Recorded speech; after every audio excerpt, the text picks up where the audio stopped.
Back in Season 5 of Mossback's Northwest, we explored the newly landmarked Cayton Revels house, a teal Victorian on 14th Avenue in Capitol Hill. Horace Cayton Sr. was a young black man enslaved at birth who with freedom got an education and came west to seek his fortune in the late 19th century.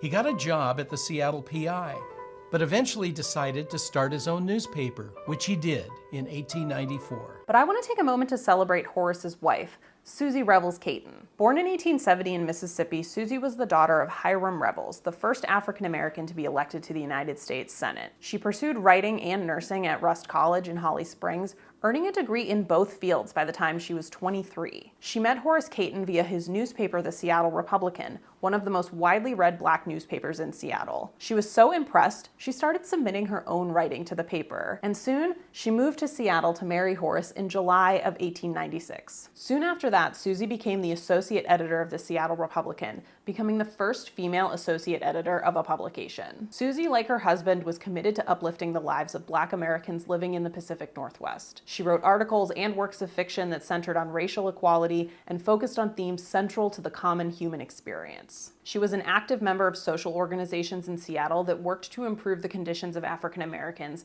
including the Sunday Forum.